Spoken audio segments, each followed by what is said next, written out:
Yep. Okay, we're ready to go. Keep the microphones close.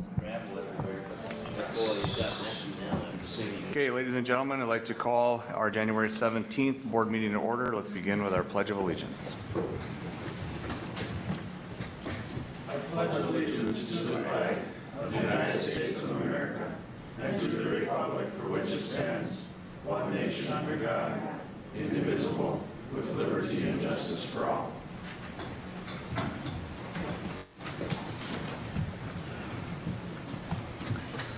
Okay, we'll begin today with consideration of agenda items. I believe we have one change to make. Thank you, Mr. Chair. Item A under County Administration, it reads, consider appointing Andrew Engel as the interim county engineer effective Friday, January 27, 2023. And I apologize because there is not statute language that allows for that temporary or interim appointment. It is a minimum of 1 year, so we actually would change that request to the following. Item A, consider temporary pay stipend for the Assistant County Engineer and Public Works Director to begin on January 27, 2023, upon resignation of the County Engineer and Public Works Director through pay period ending March 11, 2023, unless further board action is taken. Thank you. Move on the agenda with the addition. Okay, we have a motion from Commissioner Kruger. Is there a second? Second, Luthens. Any discussion? When proceed to vote, all in favor say aye. Aye. Opposed? Motion carries. Consent agenda. Motion, is there a second? Second. Motion from Commissioner Nagel, second from Luthens. Any discussion? When proceed to vote, all in favor say aye. Aye. Opposed? Motion carries. Item 4 will be Sheriff's Office. Chief Deputy Aaron Ward.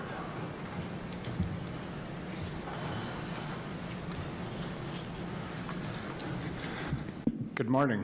Morning. Morning.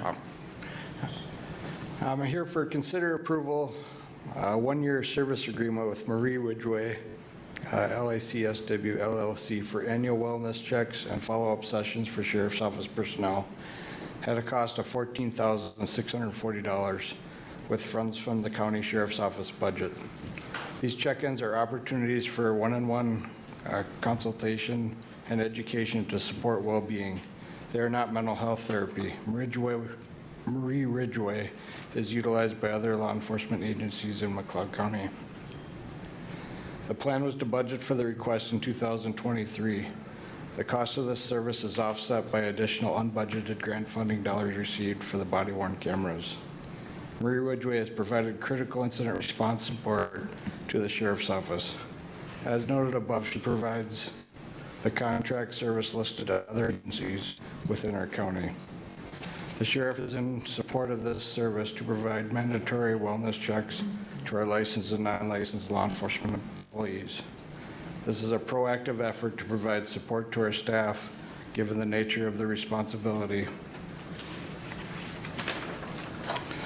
and handling of critical incidences within their position duties. The contracted wellness check sessions provide support to the employee directly, including work and personal life balance. This resource provides services beyond what is available from our employee assistance program. Mr. Chair, Yes. I'm proud to say where I work has this program, and it's wonderful. It is. It's something that I'm obviously required to participate in, but it's something that allows cops or law enforcement officers an avenue to talk about some things and get some help if they need it, or just check in with people. Literally, check in. So with that, I will move to approve the request. Okay, we have a motion. Is there a second? I'll second that. Okay, we have a motion from Commissioner Nagel, second from Commissioner Kruger to approve. Is there any discussion? Any discussion? Our motion will be for 1-year service agreement with Marie Ridgway at a cost of $14,640 with funds from the County Sheriff's Office budget. We'll proceed to vote. All in favor say aye. Aye. Opposed? Motion carries. Thank you. Next item of business will be employee relations. Good morning. Morning. I have two items this morning. The first, item A, is to consider review of the request brought by to the Personnel Committee for approval to hire an additional eligibility worker in the Health and Human Services Department. This additional full-time position was budgeted for and was planned for in 2023 due to some anticipated changes with the Minnesota Department of Human Services. And due to increase in caseload, 2019, the caseload was 2,000. Now the caseload's up to 3,000. And also having a really strong hiring pool. That's where the additional position request is coming to today. And I do have Barrett Spores, the director, here too, if there's any additional questions. Mr. Chair. Yep, go ahead. Can we, Barrett, can you come up and tell what this really does? I mean, I have some apprehension, I'm a little bit leery about adding another employee, and I'd like to know where the benefits are. What does it really do? I mean, what does this person do? We have 12 now, and this will be 13, is that correct? We have, yes, this will be, no, well, we need 13, this will be 14. Oh, this will be 14, okay. Yeah. Mr. Chair, Commissioners, thank you for your question. So, as you know, the public health emergency is still in place, and that was renewed again last week. So we are, again, 90 days out from doing any type of healthcare renewals. So all the people in McLeod County and all the counties in Minnesota that are on assistance program through the state of Minnesota that we determine eligibility for and place them on that program, they are on that program indefinitely until we are able to do renewals. And so we were very fiscally conservative back in 2019 when this position became open. We decided not to fill it because we weren't doing renewals at that time because of the pandemic. And so we just knew that we would not need that manpower. Now, as Hannah mentioned, those cases have increased, and we are going to need that manpower. We had an excellent pool of candidates, and so we feel this is the right time to add that additional person. It always works good when you train two people at the same time to help bring them up. And this would allow us to be prepared for when that public health emergency does end. And we need to start with those renewals again. Also, it helps with some succession planning within that team as well. Is this a man, I mean, you said now in your reply that it's for the state of Minnesota or for DHS, so they created the program and is this another unfunded mandate? No, no, we're funded very well for this program. All right. Do you use an eligibility worker to a client ratio, or do you try to figure that out, or is there even a way to figure that out? That's a good question. We don't have a ratio specifically, but as I mentioned, when the cases were low, we decided not to fill the position. Now, when the cases have increased by 1,000 and will continue to increase, this is when we want to add another position, or actually fill that position. It's been in the budget. No, and I appreciate the budget part of it, but that's for me, it's a separate issue, because Sure. we're going to have another employee. Now, is this something that's going to continue, or how, was this backed up because of COVID? Yes, it's backed up because of COVID, because we haven't been doing those renewals. Usually there's an annual renewal for everyone. So it's not only the new people going on to the program that we have to look at eligibility, but it's then an annual renewal to make sure that they still qualify for those benefits. Mr. Chair. Go ahead. Hannah, if you don't mind, will you go over a little bit for the transparency and probably to the public how we've talked about, you talked about the strong applicant pool, right? And how it goes through the Personnel Committee.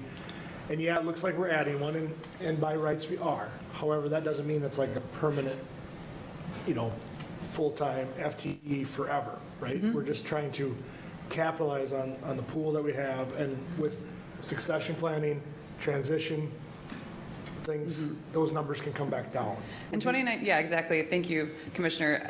2019 is a great example, like Barrett said. If there's not a need to fill a position, and at any time we do have an open position, those positions are being brought to the Personnel Committee for discussion to be recommended to be filled. And so we are always assessing the needs of the position, and alongside our skilled directors like Barrett were deciding if it is necessary at that time. And so this is a really good example of how at 2019 it wasn't it wasn't required or wasn't necessary, but now we see the need. And again, we're grateful for a really strong candidate pool. So that gave us the reasoning to fill. Mr. Chair? Go ahead. I think I have one final one here. Is there a time restraint by the DHS or by the state to get these done? I mean, are you required in a certain amount of time to get done? I mean, it's hard for me not to put a little blame on them for us getting behind things that were not under your or my control, so.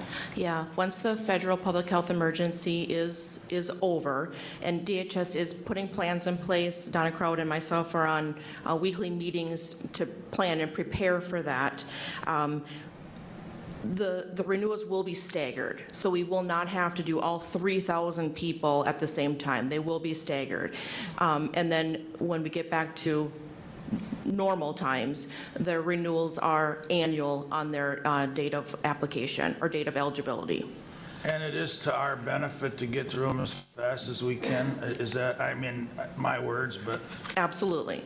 Yep. okay. And I just want to make it clear, I'm on personnel, but I requested it to come to the board for this reason, to get this all explained. And Yes, and we are just to say, we are a very lucky county that we have remained fully staffed in this team for as long as we have. Other counties struggle with finding eligibility workers, and it can be very, very difficult to find them and then to maintain eligibility and renewal. So we're very lucky with the team we have, and just want to make sure that they're getting the resources and the help that they need too. thank you, Mr. Chair and Barrett. I'm through. Okay. Mr. Chair? Yes. And Barrett, I understand, what's being proposed. I mean, I've been part of the discussion with Prime West and the disenrollment that we anticipate in the future. And, but you mentioned 1,000, maybe 1,000 more or less caseloads. Is that the result of Prime West being the default choice in this last round? No, this has nothing to do with Prime West. It has to do with their eligibility for medical assistance or public health programs. Mr. Chair, move approval. Okay. The motion, is there a second? Second. A motion by Schmal, second by Luthens, to consider the approval of an additional eligibility worker within the Health and Human Services Department. Is there any discussion? Any discussion? We'll then proceed to vote. All in favor say aye. Aye. Opposed? Motion passes. Thank you. Thank you, Barrett. Next item. Thank you, Mr. Chair. Item B, consider an extension committee recommendation to approve Addendum 2 to the Memorandum of Agreement between the University of Minnesota and McLeod County for providing extension programs locally and employing extension staff.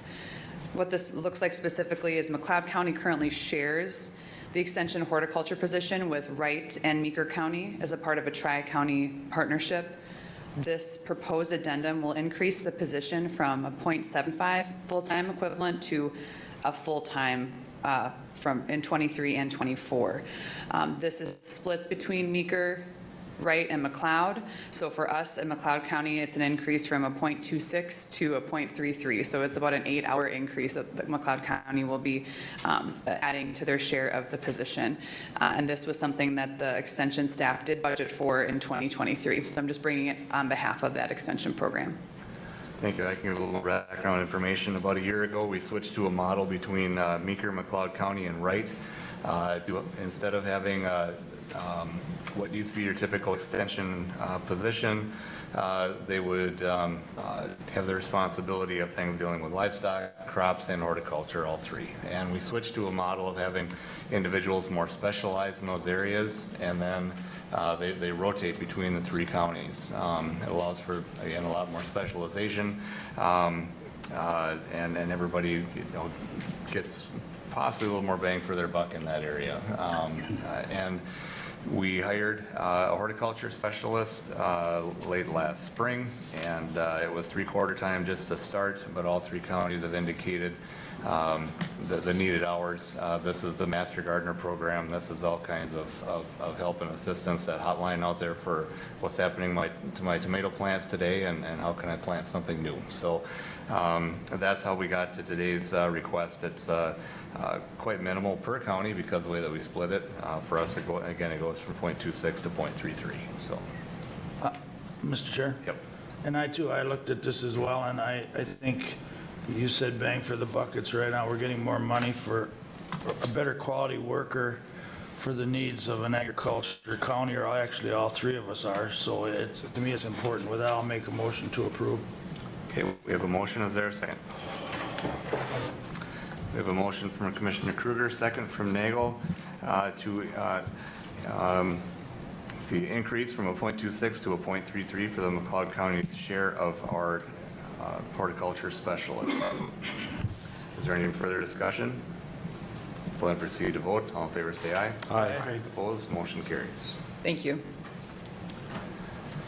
Next up, information technology, Matt. I will cover those for him. Matt is Matt's doing good. our video and audio, so. Item A, consider approving a statement of work from the Minnesota Security Consortium for virtual Chief Information Security Officer services at a cost not to exceed $20,500 with funds from the information technology budget. This is a continuation of the services approved in February 2022.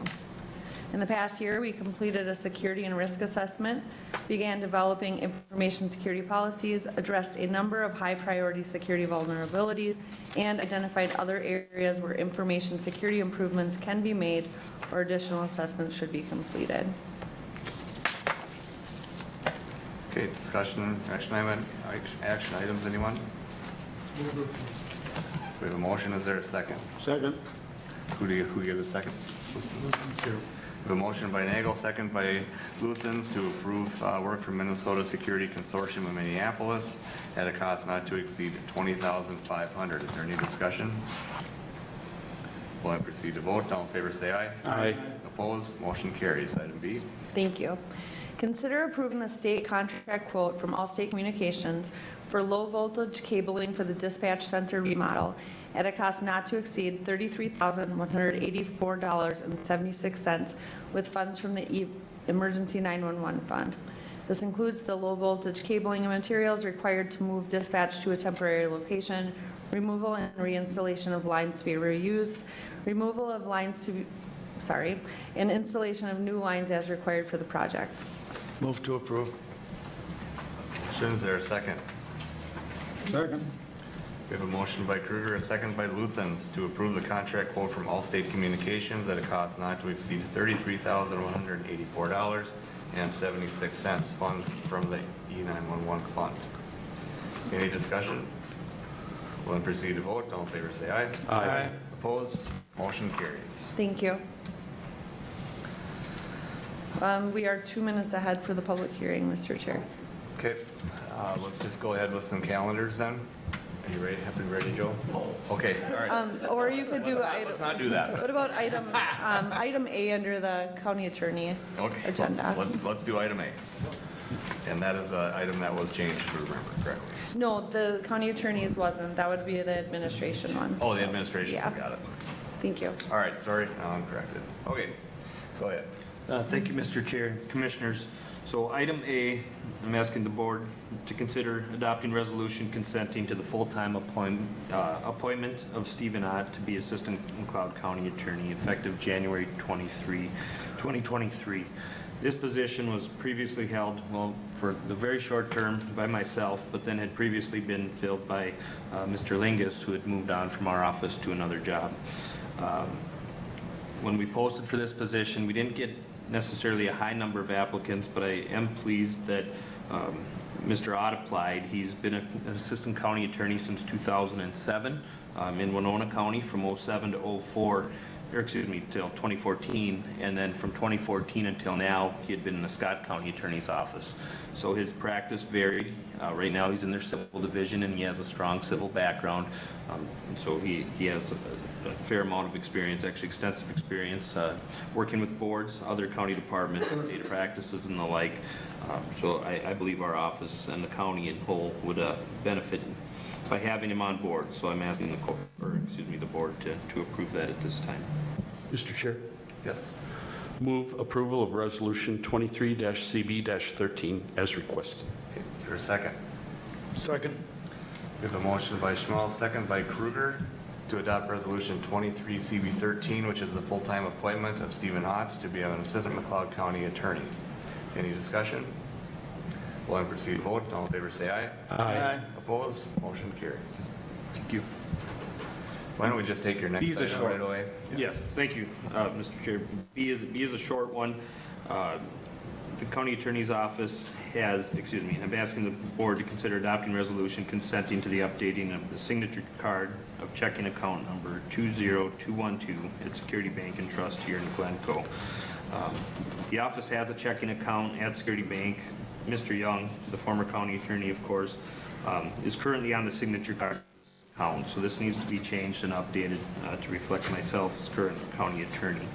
They've indicated they need something from the board approving the removal and changing of Mr. Young and adding my name. So I'm asking that we pass the resolution consenting to such. Okay. We have a motion. Is there a second? Second. We have a motion by Nagel, second by Schmaltz, to adopt Resolution 23CB14, which to update the signature card at our account at Security Bank and Trust. Is there any discussion? Commissioner? Yes. How many people are on the signature card? Just him, one? For this account, yes, yes. Thank you. Okay. Any other Mr. questions? Chair, I just wanted to add that it was actually Colleen Robeck and I that asked that Ryan's name be added so that he needed a credit card access. It's much easier if he's at conferences and such. We need to make sure that he can utilize that. We've had some issues when you guys have gone to conferences where we have to make sure someone's there to give a card. So. Okay. Any further questions? We'll then proceed to vote. All in favor, say aye. Aye. Opposed? Motion carries. We'll now go back up to our public hearing. The first thing we'll need to do is a motion to open the hearing. Motion to open the public hearing. Is there a second? Second. We have a motion by Kruger, second by Luthens to open the public hearing. All in favor, say aye. Aye. Opposed? Motion carries. Public hearing is open. Good morning, Commissioners. Oh, What we're looking at here is consider approving proposed changes to the 2023 McLeod County fee schedule. So this public hearing to discuss these proposed changes was advertised in the McLeod County Chronicle on December 28th, 2022, January 4th, 2023, and January 11th, 2023. You'll recall we did approve the fee schedule back in November. We have just a couple changes here that were discussed at that time too. So 2 changes being proposed. First one is adding a business development program administrative fee of $2,500. And second, changing the mileage rate to the IRS standard mileage rate with a provision that states when a person makes the decision to use a personal vehicle instead of a county fleet vehicle, there will be a 15-cent reduction to the mileage reimbursement rate. If it is more sensible to use a personal vehicle instead of a county fleet vehicle due to location and distance and or availability of a fleet vehicle, there will not be a reduction to the set mileage reimbursement rate. The person is responsible for self-reporting the appropriate mileage rate. And if approved, these changes will go into effect today, January 17th. Mr. Chair? Yes. Could Stephen, could you or Sheila, either one, explain to me what the business program administration fee is? I'm going to have Liz Danielson come up to the podium. This is what we went over in the last public hearing with the discussion when Mr. Albright and Mr. Houseladden were here, and that we went over that quite lengthy. So I'm going to let her give a summary because she'll do a Just better for job. clarification, I know. Right, but she'll do a better job than I will. So Liz, thank you. Thank you. So the administrative fee was outlined in the business development policy that we adopted on December 8th, and that is intended to cover any of the administrative costs and professional consulting costs that would occur with a request for a business subsidy, such as like a tax abatement was one of the examples that we talked about.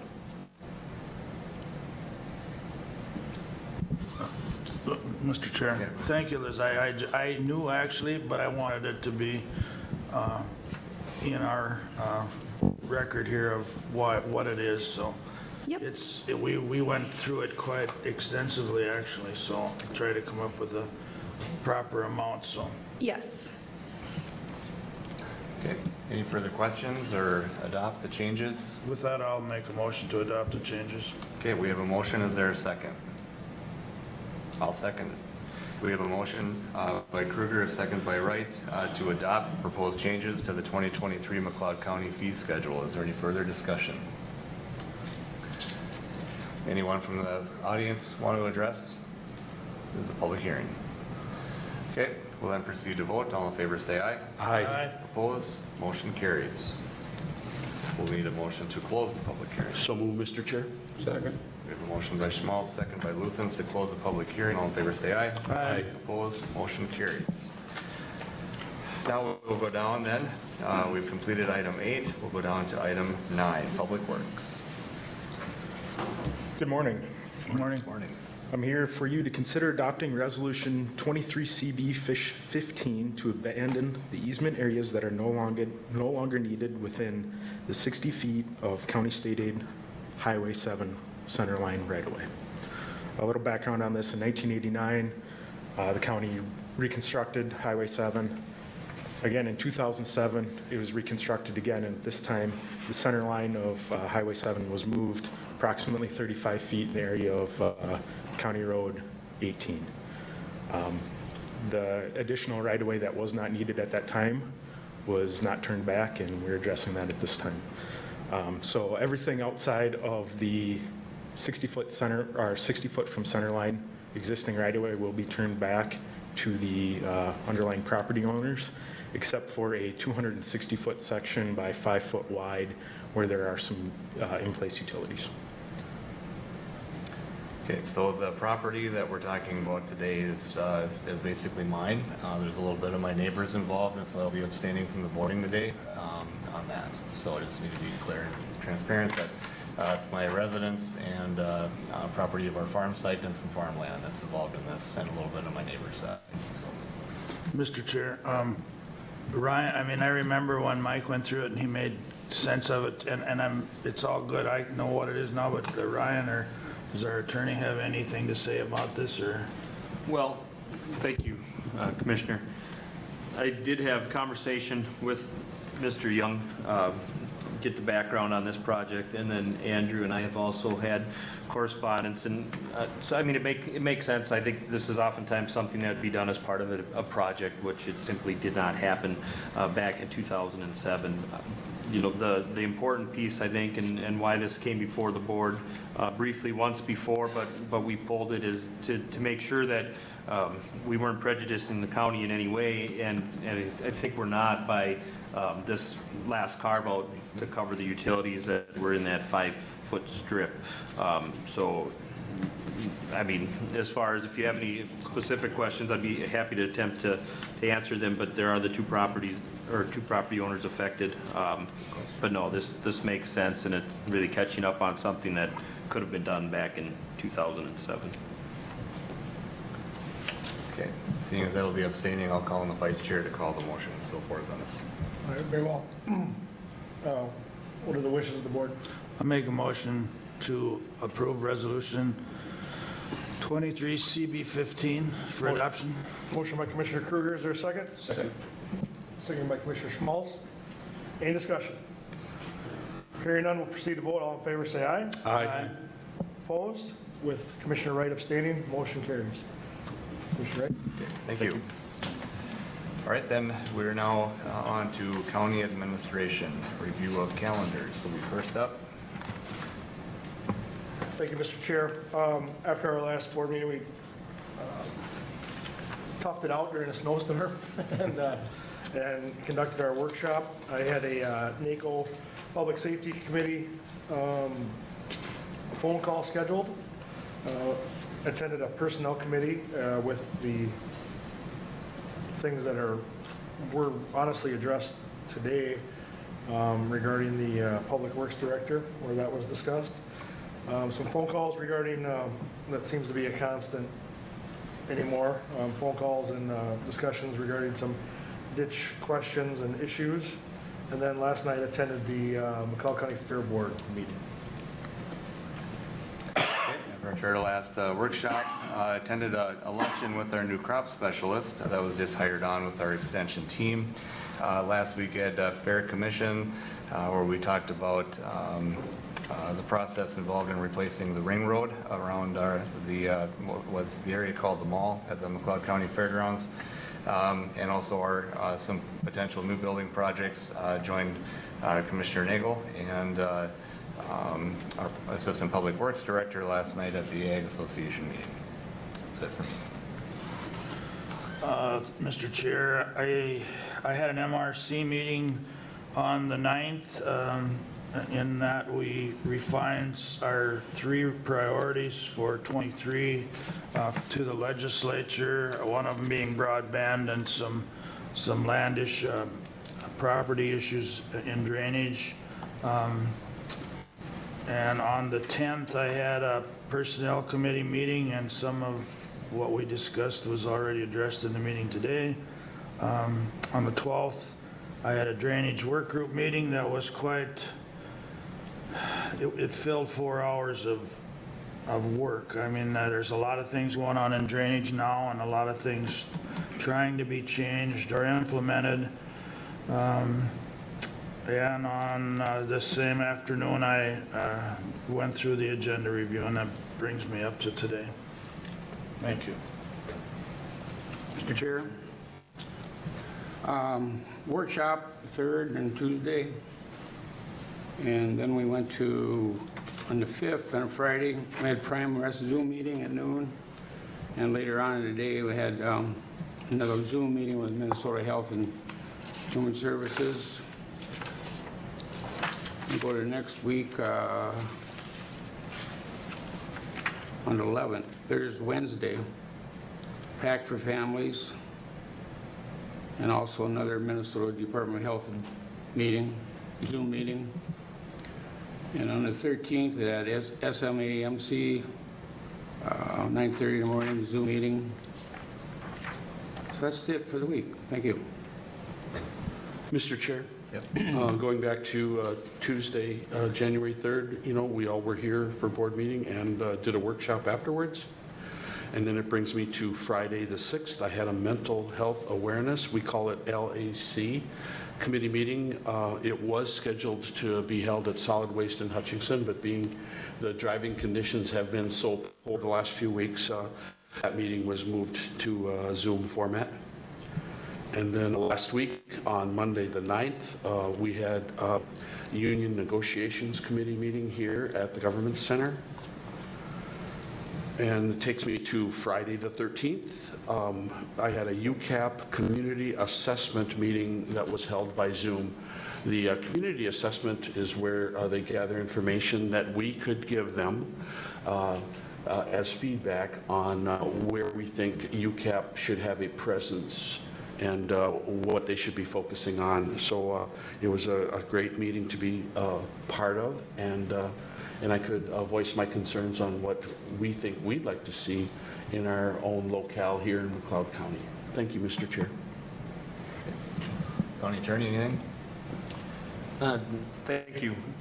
Well, attended obviously the board meeting and workshop on the 3rd as well as union negotiations on the 9th. And then would just note this upcoming Friday the 20th, the Minnesota County Attorneys Association puts on a training for newly electeds following every election. So I will be attending that and looking forward. They typically have good material and also a good networking opportunity to meet the other electeds around the county. So nothing else. Thank you. Administrator?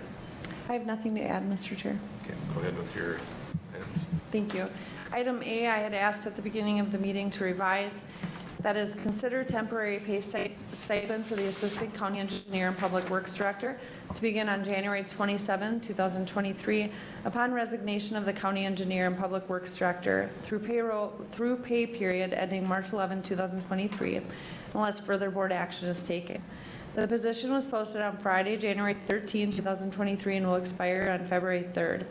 The recommendation of a per pay period stipend payment is to compensate for job duties the Assistant County Engineer and Public Works Director, Andrew Engel, will need to perform in the absence of the County Engineer and Public Works Director. This is consistent with our past county practice and aligns with consideration of the pay grade in both positions.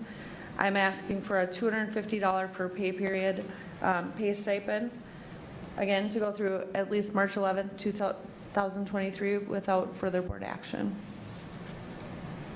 Move to approve. Okay, we have a motion. Is there a second? Second, Mr. Chair. We have a motion by Nagel and a second by Schmaltz to consider appointing Andrew Engel as the interim county engineer. Mr. Chair, sorry, no, he would not be appointed. Okay, got it. Just reading the language. Yeah, sorry, that was Here. the current, the revised under it. Thank you. So you wanted to say what? It would be what I read in item, where it says revised county administration. item. Revised, okay, got it. Just the top paragraph there. Okay, it would be adopting the temporary pay stipend for the Assistant County Engineer and Public Works Director to begin, which is a recommendation of $250 per pay period. Sorry about getting that one screwed up. Is there any questions or comments on that? Any further discussion? We'll then proceed to vote. All in favor say aye. Aye. Opposed? Motion carries. Thank you. Item B, review Rinky Noonan service proposals and consider acceptance. That should be in your board packet, and I believe Commissioner Kruger was going to go over that. Mr. Chair? Yep, go ahead. Yeah, I asked that this be put on the agenda. We've talked about this for quite a while to get Ricky Noonan on retainer.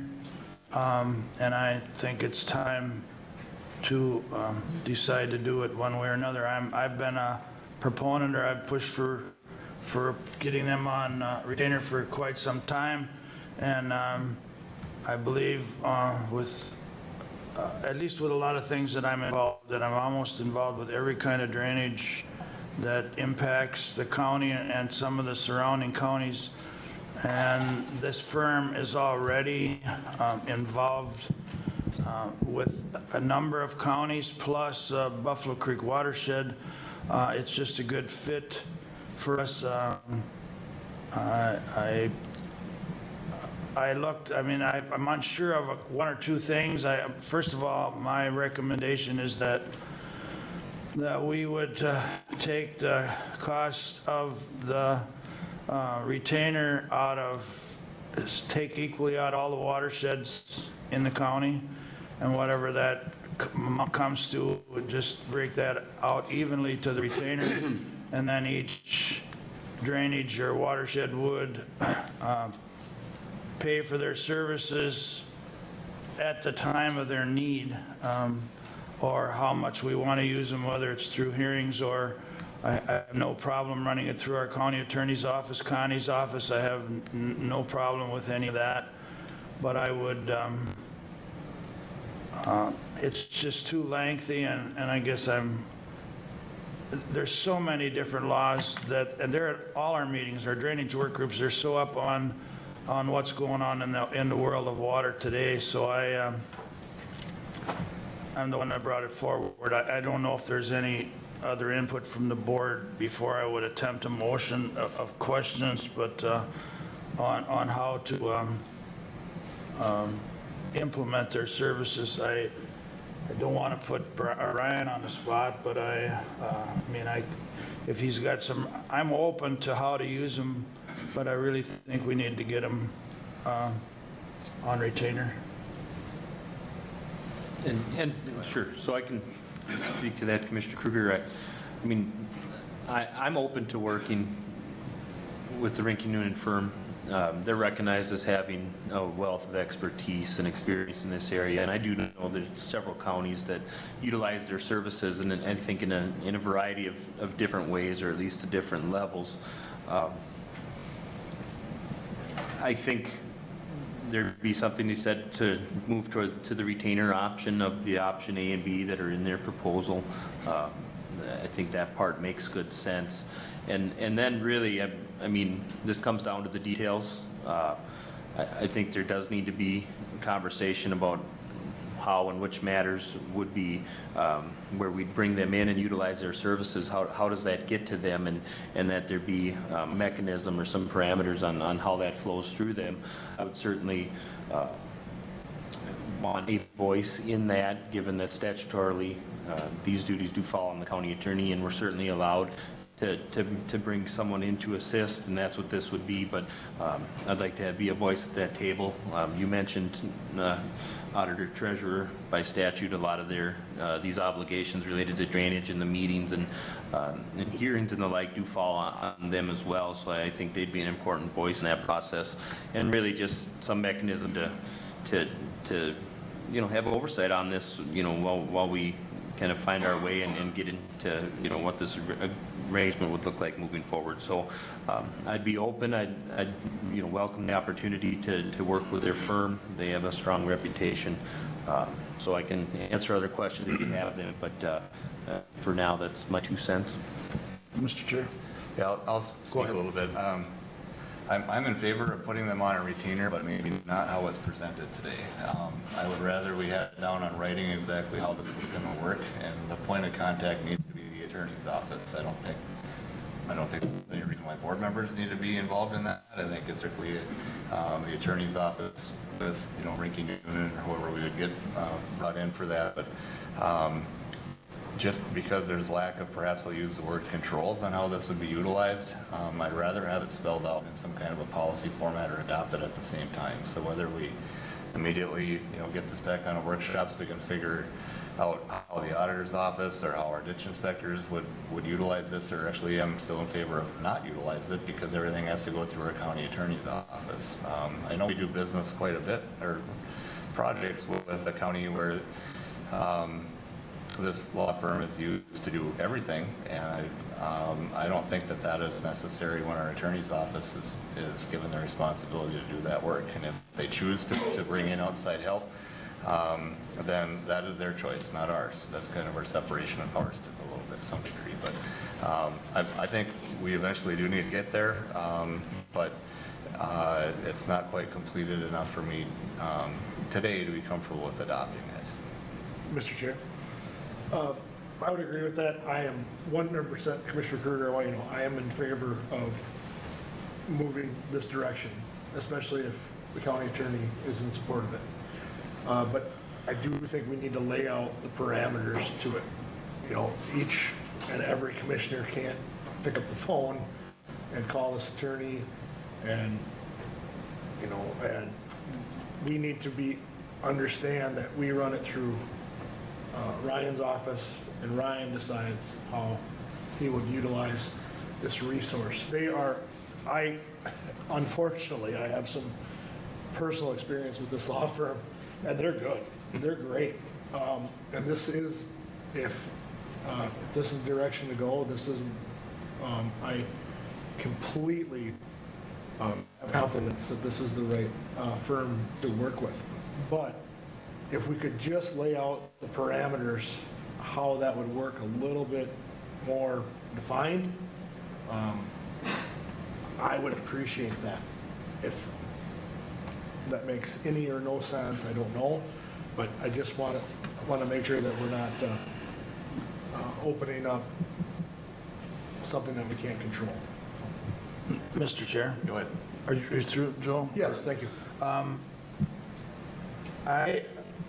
I don't mind getting into this slow, but I'm going to just be forthright that I think we're needing them sooner than later. I don't think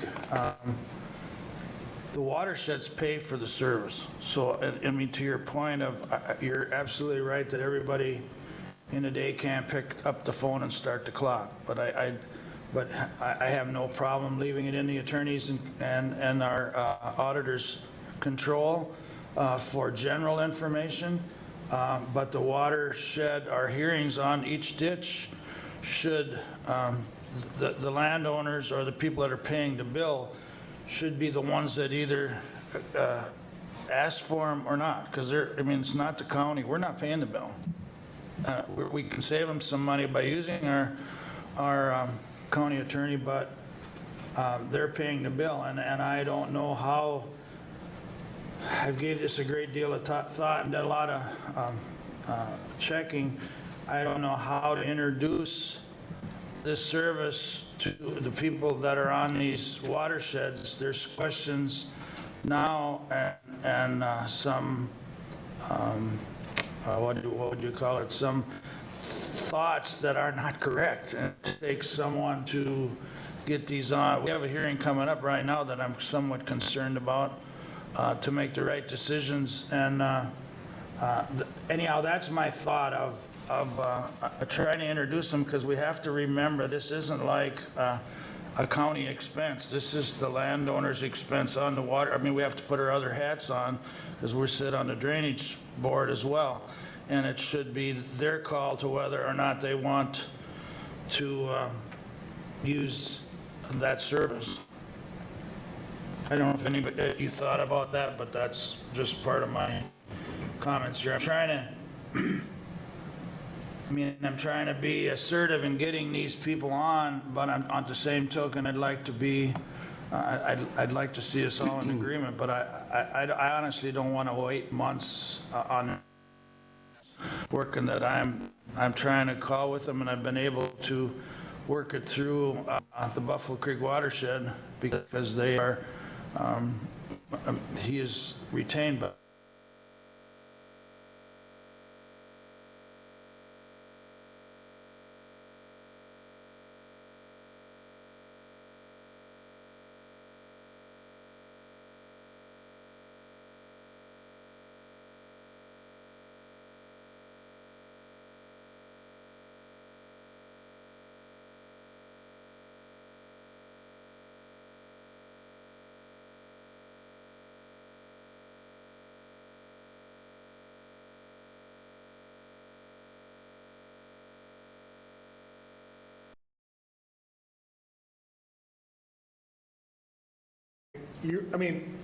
Statutorily, you're the guy, right? Correct. So we want to make sure, one, we're not spending money, whether it's the watersheds money, I agree. We don't want to be flippant about spending those dollars. Just like when we have those meetings, we're always so cautious about making sure that we get their buy-in to it. Again, I don't want this to turn into I'm against this. I'm not. I just want a procedure in place how it's going to work. So are you comfortable with what I'm saying or where I'm going with this? Or? I am, and, I appreciate you asking it. I tried to speak to that a bit in my initial comments, is that I see the benefit here. There does need to be that element of, whether it's control or just, limits on, right. And so no, I agree with all of that, frankly. And there could be some, delineation there too. If we go retainer route, it's one thing if the inquiries fall within that monthly retainer, scope, well, that's not so concerning. But when you go to that plus hourly wage piece, that's where, right, I think, there needs to be some kind of mechanism in place to that we know that, hey, we do need these services here, and we should utilize them. They are benefit, and that cost benefit, because whenever we're sitting on that board or whatever capacity we'll be in relation to the Drainage Authority, we owe them we owe obligations there to be a steward of their funds too. So how do we get through this? Again, how do we put that mechanism in place or put that procedure in place where we're all comfortable with it? Because, again, Doug, I want to do this, but I just want that. So I guess, Ryan, is this something, and I know, Doug, you want to get it done, and I appreciate that, respect that, but is it something we table for 2 weeks? It comes back, this is how this is going to work, kind of a thing, and then we move forward with it, or? How does that look? I just want to ask Ryan one more question. Statutorily, with that hourly rate, I'm all for the checks and balances because I don't want to spend money, no matter whose it is, for something. But I don't even feel that it's necessary. We have ditch meetings on each watershed. I think should be the, between the county attorney's office and the people on the watershed to request what they want of that, because it's their money that's paying for it. If they want to use that money, if not, I mean, I have no problem with that. I'd like to introduce their services or where I'm getting from. I'm okay with what Commissioner Eagle said, if we start a road to that, but for my part, we've been kicking the can down a while. I didn't want to make any dissension on our team, but I just feel it's time to do something and not anything. So if we were to have this back on the agenda again in 2 weeks, in the meantime, if county attorneys, perhaps auditor treasurer's office could meet. Doug, you seem to know quite a bit about this. If the three of you want to develop something of a policy, how this would be built out, how this would react.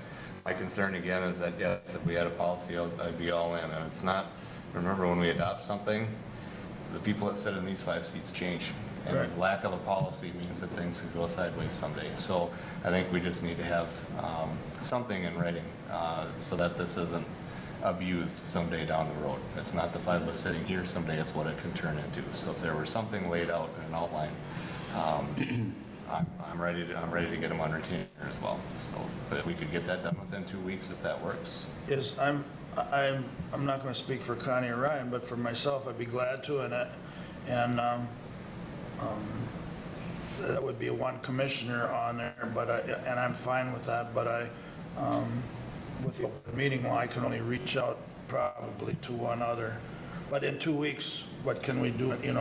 We'll have our hands full just getting some kind of a policy down on paper, so I'd be fine with that. Okay. And comments from auditor treasurer's office at all? And then, while Connie's walking up here, I'd be happy to. I actually did, I've reached out to a couple of different county attorneys to see what mechanisms they had in place. It varied, and it wasn't, the couple that I've talked to so far, it really wasn't written out, but they've been with the firm for so many years that there's practices in place that seem to be working, but we don't really have that experience to draw from. But I know of some others that I'll continue to reach out to, and we can, I'd be happy to work on that, if the board feels it's important information, and I think it is also, I can make it a priority. Yes, Mr. Chair and Commissioners, I would be happy to assist with this, and it does make me happy that you're concerned about the fiduciary responsibility that we have to the drainage systems. We've worked very hard to get them up in the black, and I don't want to go backwards there, so thank you. Always in the past, I've worked great with the county attorney's office, and I anticipate that with Mr. Hench as well. Okay, thank you. Mr. Chair. So with that, if our county attorney wants to, they don't have to be written policies, but if you're able to reach out with some things that have been working and not working, I think our chairs and as well in saying that we need a policy. Things change. We have to have something. We might not agree on everything on there, but if there has to be a policy, so there's something either to tweak or to get rid of, so I'd be happy to do that.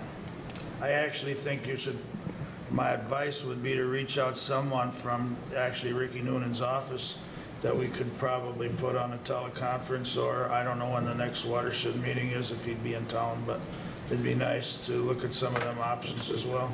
And I did reach out to Mr. Kolb on Friday, and we haven't connected yet, but that's also on the list.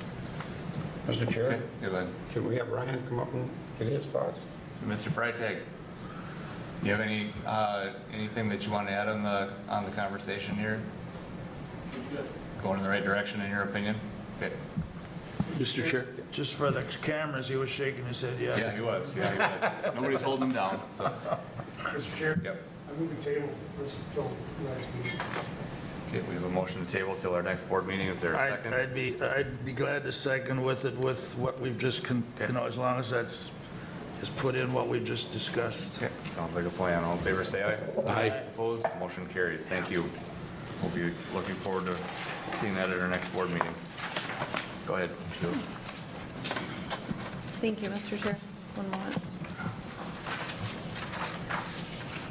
Item C, consider approving the collective bargaining agreement with the McLeod County Unit of the Non-Licensed Sergeants for the Law Enforcement Labor Services Local Number 329 for the period of January 1, 2023 through December 31, 2025.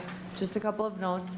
In the contract in your packet, we have 2 LELS units, and I mistakenly wrote 297 in 2 spots, or at least 2 spots at the end. Instead of 329, I have that updated, and Stefan has that. And also, they changed their contribution to the healthcare savings plan from 2% to 3%. That does not affect the county at all, because that's their own funds that are put into that account. They are required through the Minnesota State Retirement System to have an agreement with us to let them do that, because an entire unit of employees has to agree. So we have some bargaining units that the entire unit of employees agrees on what to contribute. So then they're with your approval. So the 329, Is correct. Okay. Yep. Thank you. looking for a motion or discussion? Second. Motion to approve and a second. We have a motion by Nagel, a second by Schmaltz to approve the collective bargaining agreement with the McLeod County Unit of Non-Licensed Sergeants, number 329. Any discussion? We'll then proceed to vote. All in favor say aye. Aye. Opposed? Motion carries. Item D. Thank you. Item D, consider adopting Resolution 23-CB-10, additional Commissioner Committee appointments.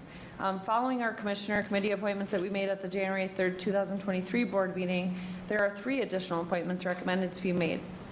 First, it's recommended to appoint Commissioner Nathan Schmalz as an alternate to the Health Insurance Steering Committee and the McLeod-Sibley Joint Health Insurance Group. This is where we have one individual, we swap with Sibley County and we need an alternate. So Nathan Nathan Schmalz and Joe Nagel have been on those committees, and Joe is the main contact for that. And then also, McLeod County entered into a contract with the East Central Regional Juvenile Center in Lytle Lakes, Anoka County, effective January 1, 2023. As a member county, McLeod County may identify 2 individuals to participate on the advisory board and act as liaisons with other member counties. It is recommended to appoint Commissioner Joe Nagel as one of the 2 individuals to participate in the advisory board.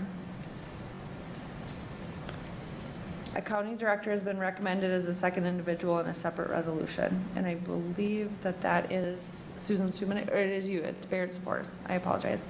So the 2 individuals would be Commissioner Joe Nagel and our Health and Human Services Director, Barrett Spores. Any discussion or action item on item D? Mr. Chair, Yes. point of clarification, Sheila. So the resolution reads, as you stated, Joe and Barrett, if we just proceed to adopt the resolution. Correct? Mr. Chair, Yes. I will move we adopt Resolution 23-CB-10. Okay, we have a motion. Is there a second?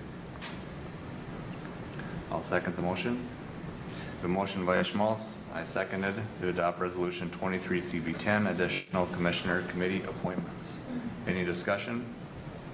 We'll then proceed to vote. All in favor say aye. Aye. Opposed? Motion carries. Thank you. Item E, consider adopting Resolution 23-CB-11, additional Citizen Committee appointments. Following Citizen Committee appointments made on January 3rd, 2023, there are 4 additional. Appoint Chad Stewie to replace Tom Huser as the District 2 representative on the Board of Adjustment. Appoint Ken Bauer to replace Weston Plath as the District 3 representative on the Board of Adjustment. Reappoint Merlin Mockentune as the District 4 representative on the Board of Adjustment. Appoint Cheryl Bilke as the District 5 representative on the Board of Adjustment. And appoint Mitchell Pinsky to the Economic Development Committee. Mr. Chair, Yes. I will move approval of Resolution 23-CB-11 as presented. Okay, is there a second? Second. Is that Darrell? Yours? Motion by Schmaltz, second by Luthens to consider adopting Resolution 23-CB-11, additional Citizen Committee appointments. Is there any discussion? We'll then proceed to vote. All in favor say aye. Aye. Opposed? Motion carries. So item F, and I apologize because now, Commissioner Schmalz, you asked about this. This will actually appoint Barrett Spores, Health and Human Services Director, as a staff committee appointment, and that's the reason for the separate resolutions. So now you're considering adopting Resolution 23-CB-12, additional staff committee appointments. Following staff committee appointments made again on January 3rd, 2023, one additional appointment needing to be made for that contract with the East Central Regional Juvenile Center in Lino Lakes, Anoka County. With us being a member county, we can identify those two individuals for the advisory board, and it is recommended to appoint Barrett Spores, Health and Human Services Director, as one of the two individuals to participate in the advisory board. We have a motion. Is there a second? Second. We have a motion by Nagel and a second by Luthens to adopt Resolution 23-CB-12, additional staff committee appointments. Is there any discussion? Will then proceed to vote. All in favor say aye. Aye. Opposed? Motion carries. Item G. Thank you. Notification of McLeod-Renville Joint Drainage Authority public hearing on the petition for partial abandonment of sub-branch 4 of branch 4 of Joint Ditch 4. The Drainage Authority will hear public comment regarding the partial abandonment at 2:00 p.m. Monday, January 23rd, 2023, here in the Martin McLeod Boardroom, McLeod County Government Center, 520 Chandler Avenue North, Glencoe, Minnesota. Item H, notification of board workshop following the board meeting on Tuesday, February 7, 2023, at the McLeod County Government Center, 520 Chandler Avenue North, Glencoe, Minnesota. Thank you. All right. Any other business? I do have one phone call that I forgot to report on. An individual called me that would be affected by our road construction on the south side of Hutchin, we do that Airport Road and Jefferson Street. Andrew, I'm going to have you come forward and just talk about, the individual is concerned that the property owners haven't heard anything for months, where that's at. And I think that that's important that we be communicating with. There's a lot of property owners and a lot of traffic that's going to be impacted. Then I called up Andrew and he gave an explanation as to why this has taken a while. And once we get all the facts around us, then the right thing to do is to possibly have some kind of a meeting with those landowners. But I think it's best to just let Andrew kind of lay out where the timeline is and some of the delays that we've been having to get that. So. Yeah, thank you. So going back to the summer, the county board hired Evergreen Land Services to do the right-of-way acquisition for the project.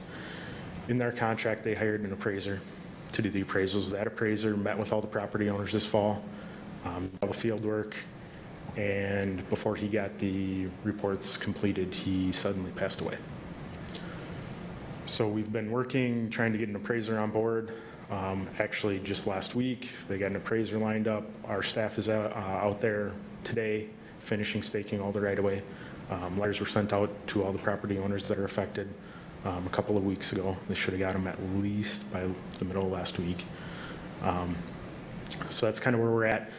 We can't really move forward with anything construction-wise until we secure all the right-of-way on the project. So until that point, we are kind of in a holding pattern, but we are still expecting to have right-of-way in hand yet this late winter, early spring, and be able to construct the project this summer. All right, thank you for that. Yeah, and I do want to give the board a heads up that there is going to be quite a bit of work going on in the Hutchinson area this summer with that roundabout project, our concrete overlay of Airport Road. The city is doing a mill and overlay project on Century Avenue. They got a reconstruction project on Roberts Road. And then they are also doing bridge work on all 5 of the city bridges. So we've been working with the city, trying to line project timelines and specifications up to make sure that citizens can get around the city of Hutchinson. Okay. Thanks for the update. Any questions on this project at all for Andrew while he's up there? Okay, we're good. Thank you. Thanks again. All right, open forum. Anyone want to address the board? Press relations? I do, Mr. Chair. If I could ask, as long as we're using department heads, which is a good thing. Barrett, are you aware, you don't have to come up yet unless you know something about this. Are you aware at all of a couple of counties filing a lawsuit against DHS for the mentally ill people held in the jails from the time they were, okay, you're not aware. Is there a possibility you could check into, there's a couple of counties that I'm aware of that have filed suit against DHS or, for the pay once a judge rules them not as what's the right word, Joe? Not as a inmate or as a law breaker, and more of as having a mental illness, and then they're still incarcerated, the counties have to pick up that money. And it's getting, and I talked with our sheriff, and he's getting me some data on how much it's costing McLeod County.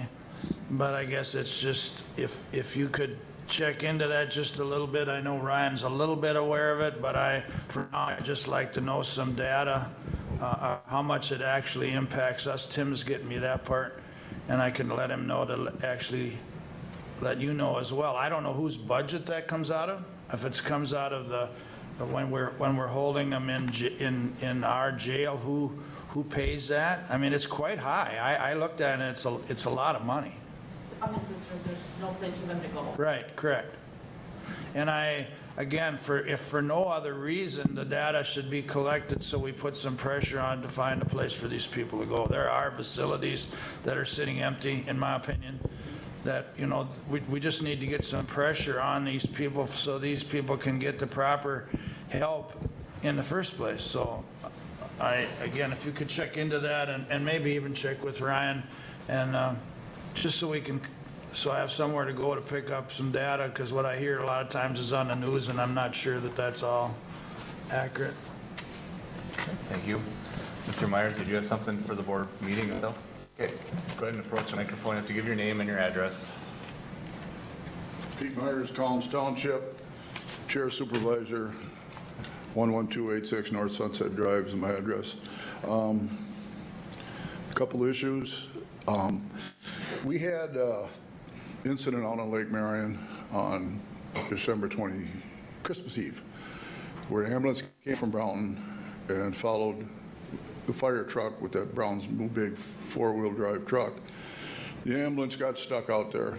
And I guess what I'm asking for, is there any protocol that I heard that the county, when there is a call for the ambulance to come out, that the county closest truck will lead them out into that area of fire or a rescue? I just want to know if that's true or false, or what can be done. Andrew? Pete, I think the answer is, of course, we're going to help, right? Understand. But if I recall this, and I'm going to be delicate because I'm not sure how much, I don't want to blood rolls, but it was later in the evening. It was in the afternoon. Was it? Yeah. Okay. About 2 o'clock. Okay, then I'll back off that. I thought it was later in the evening where the plows were already gone for the night. But Andrew, you want to talk about it a little bit? I don't know of this incident specifically, but I believe our policy states that we will, if dispatch calls and needs an escort, we will escort. So it's kind of a communication between dispatch and our office. So in other words, the first person, or the closest town where they're getting dispatch, if there's a county plow in that town, they will lead them out to the scene, correct? I believe so. I think that's what we want. That's what we want to have happen, right? Yep. But let's be realistic. I mean, the timeline of this I know. doesn't fit necessarily. No, I know. And for the call to go out and communications to get a hold of the plow, which is fine.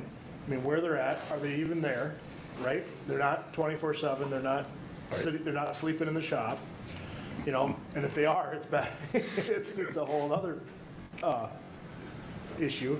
So there's a timeline for that. But I feel, and I'm only one person here, but obviously everybody knows my background. We absolutely want to help and make sure that happens. That we get that road open, whether it's a township road, a state highway, or a county road. In that moment, in my mind, we don't care. We just want to make sure we get people the help that they need. Yeah, we're all in mutual aid systems and everything like that, but most of the townships that are hiring their people to plow their snows are usually, like mine's from Buffalo Lake. Yep. And this call came out of Brownton, and I believe there's a county truck in Brownton. But, like you said, your time factor of getting somebody out there, if the truck guy ain't there, everything's got to fall into play to get it done right. And I was just curious more on the legal scalage, or how legal it is for you guys, then that will come out if we need so, if possible. I think the answer is yes, absolutely. We're there to help people. It's public safety. I pretty much thought that, but I just wanted to address it. I think we probably need to, dispatch maybe didn't realize that they needed to also get a hold of maybe Eric and make sure that there was a route that was clear. So there's a lot of things that, maybe need to be checked on, but, like Commissioner Nagel said, we definitely want to make sure that we're there when we need to be, but if we weren't aware of the situation ahead of time, that's something that we just maybe need to make sure that from our maintenance crew to dispatch are aware of if there's a call. Everybody helps everybody. Yep. That's what mutual aid and everything is all about. One other thing, I had on Christmas Eve day, Deputy Sheriff was sitting out on Tagus Avenue and County Road 54, and on 54 going into Sunset Drive, I'm sorry. He was sitting there, he couldn't get in, he just worked a 12-hour shift, and he couldn't get into his home. One of your trucks went by, he stopped him, asked him if he'd run in a half mile, turn around the cul-de-sac so he could get home and go to bed. And your truck driver told him, absolutely not, I'll get in trouble with the commissioners, I ain't doing it. And he drove away. Now, I'm just curious what your thoughts are. It's a slippery slope. I know it is. Where do you start? Where do you start, where do you stop, and everybody wants it, I know. Yep. But, he said, I'll get in trouble with the commissioners if I pull them out or plow the road. Mr. Chair? I think we need to revisit this. I mean, obviously, in years back, it was just an automatic. I don't know what the policies were. If a fire call went out, we're all kind of spoiled. We haven't had snow, a lot of snow for a while, so I would just ask, and I don't know what else we could do for today, but ask that policy be looked at and reviewed again to what we can. I thought in an emergency, any plow could go in, but I don't know that, but I think we better. Mr. Chair, I would say we should be careful about the discussion about this. It's kind of a game of telephone at this point. We don't know directly about this incident. I met with Mr. Myers last week. We didn't talk about that, obviously. I don't know if the snow event had happened. The sheriff's not here. The county engineer's not here. That plow driver's not here. And several cars were going in the ditch at the same time, including deputies and employees, right at the same time. It was a high-stress situation, and we have a lot of new plow operators. I would prefer if you're going to go over some sort of policy, which I don't know that there is a policy saying, no, your drivers cannot help anyone. That's probably not the whole story, and if we could bring that back to you instead, it would probably be a better use of your time. I know it opens up a whole realm of stuff as far as insurance, that's on your road. Right. He hits somebody, he runs in a ditch, and, no, I understand that. I'm just asking for some clarification, you guys check into it. Yeah. The ambulance ran in the ditch trying to go around the truck, so it was the ambulance's fault. He ran in the ditch on his own. And the ambulance and the fire truck, as I heard, didn't even have a chain or a tow rope with them. So. But as the chair said, we have to have a policy. I mean, I don't know where the legal part, I know even with insurance, they're required. You can talk to the fire departments, they're required to get the road open. I mean, or let it burn is not, I guess if there's zero visibility, I don't know what happens, but. When I was fire chief in Stewart for 12 out of my 20, I also was maintenance, so if they had a bad fire, I jumped in the blade and I'd lead them out there, no matter where it is, whose county it was, or whoever can get there first. I guess it's just a safety issue that during the 23rd and the 24th, I mean, I plowed snow in many of these bad blizzards, and I know a lot of you guys remember them. A lot of people don't. And you got to realize, and I tell my plow guys, you don't go out there if you can't see, because there might be somebody in the middle of the road stuck. Now then we get into a big liability problem. But that was just, I wanted to ask you guys, maybe just so I have a clarification on it somewhat.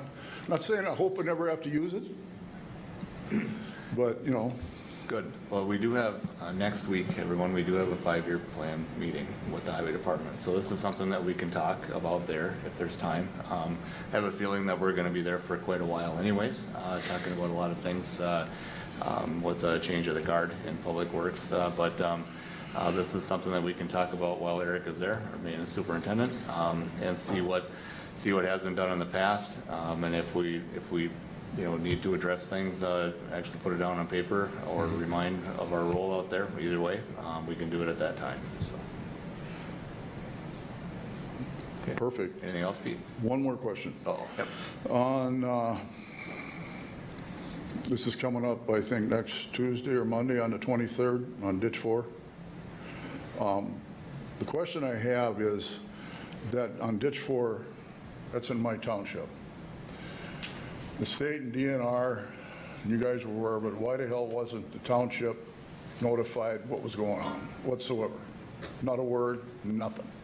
And I think that's wrong. And the rest of my board felt the same way. I mean, does the state and DNR have that much power that they can't even talk to us and meet us out there to go through it a little bit? What is going on when they're going to collapse a tile and maybe whatever? You guys are going to go through that. But I just wanted to say that, so I want to bring it up at that meeting that day. So gives you something to think on. It is the feds, Pete, it's fish. Pardon me? It is the feds this time, it's Fish and Wildlife. Yeah, I guess they got a little more power than the township. They do. No, and I just mean that, if you're looking into policies, make sure you're aware that it's Fish and Wildlife. It's more common courtesy. No doubt, you're absolutely right, I'm just saying. Yeah, I know. Took enough of your time. Thank you, gentlemen. Thanks for coming, Pete. Anyone else wish to address the board before recess? Okay, looking for a motion to recess until our next meeting. So moved. Motion by Luthen, second by? Second by Nagel. To recess until our next board meeting, 9 a.m. Tuesday, February 7th at the McLeod County Government Center. All in favor, say aye. Aye. Opposed? Motion carries. Thank you. Few-minute break, and then we'll start our workshop item. I asked Connie the same thing about notification. Benson and all those people didn't get it.